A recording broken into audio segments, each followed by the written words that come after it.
What's up, guys? It's Romeo LaCoste, and here's the real story on the Kelsy Karter face tattoo.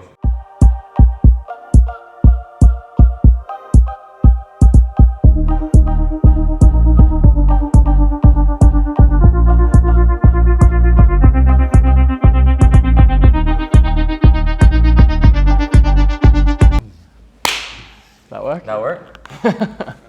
What's up, guys? We're in a little bit of a different setting right now for the How'd You Do It podcast. I'm hanging out at California Dream Studio with the man himself, Romeo LaCoste. Dude, thanks for having me, bro. How are you, man? Dude, thanks for having us. I guess, I'm having We're in your spot, man. How's things been so far? Things are great. They're always good. I can only imagine your life has been turned upside down a little bit with this whole Kelsy Karter thing. Yeah, the Kelsy Karter thing, the last couple of weeks have been honestly really, really crazy. What's really funny about that whole situation is people kind of always assume that like stuff like that is like, you know, it's like kind of planned, but honestly that whole thing just kind of like really was so, we did not expect that it would go the way it did and just go like mega viral like that, you know? All right, so just to take it back, for those of you who don't know what we're talking about right now, a viral news story exploded, but like basically last week and the week before with the New Zealand singer, if you haven't heard already, Kelsy Karter getting a Harry Styles tattooed on her face, supposedly by this man right here. The news broke a couple of days ago that it was fake. I had to assume, I hoped. And I would love to get this from your point of view, or your perspective of how all this happened. Sure. How did it start? So the whole thing was kind of like, it was basically a prank. Yep. It was supposed to be fake. But so many things kind of contributed to it going viral that were not planned. So basically like I was short on time and I didn't know how to, like, I don't do temporary tattoos. So I basically just designed the actual stencil of Harry's face. Like I basically just like, they hit me up, they're like, hey, we want to do this prank.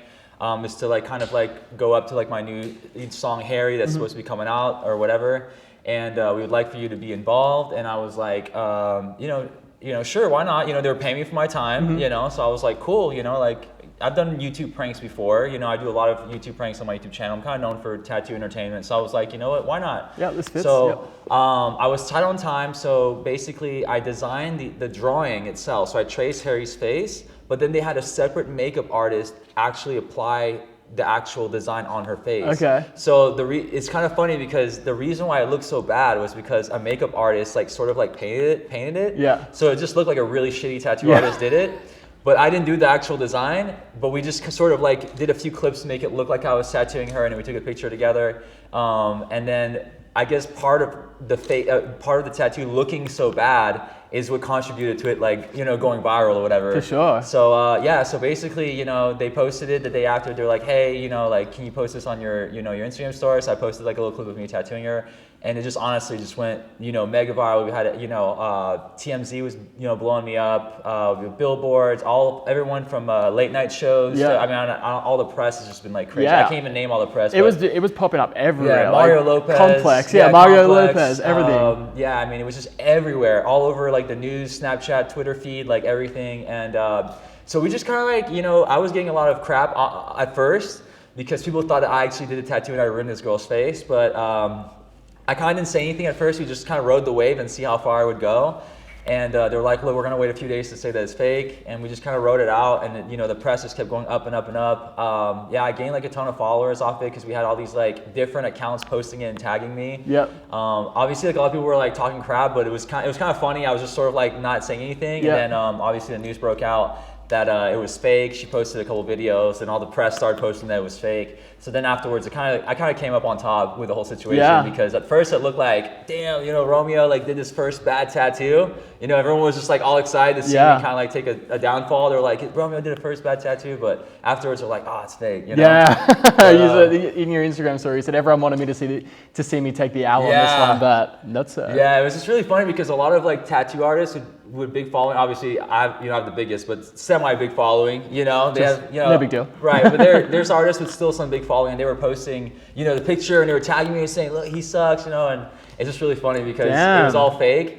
So afterwards, I was just kind of like laughing because I got like a ton of free exposure off of it, you know, and it was honestly pretty funny. Like I've never taken part in anything like viral like that. Like, you know, it's kind of like the world record egg. You know, you saw the egg on Instagram or something that just kind of goes like viral. I've never taken part in anything like that. So honestly, like it was kind of crazy for me to be involved in something that literally went like viral. Dude, like and that. it could, I mean, that's crazy that it did. It could have just flopped. Like, people could have also not given a shit. Honestly, you know? I'm not even gonna lie. I thought this was gonna happen. I was like, I've done pranks before. Sometimes they don't really do that well. With other YouTubers who hit me up to like, hey, I want to prank my mom that got a tattoo, like stuff like that. So I thought it was gonna be one of those where maybe it just gets me a couple 100,000 views, nothing crazy. And it was just nuts to see like it go up and up and up and up and up. It was just really crazy. I get, and also like Kelsy, she's genuinely beautiful as well. So it was just such a contrast to see this freaking massive tattoo on this beautiful girl's face. Yeah. It was really bizarre to see. It legitimately looks sore though. How did you guys get it to look so red? Yeah, so they hired a makeup artist. Oh, so that was all the makeup too, right? So the makeup artist sort of like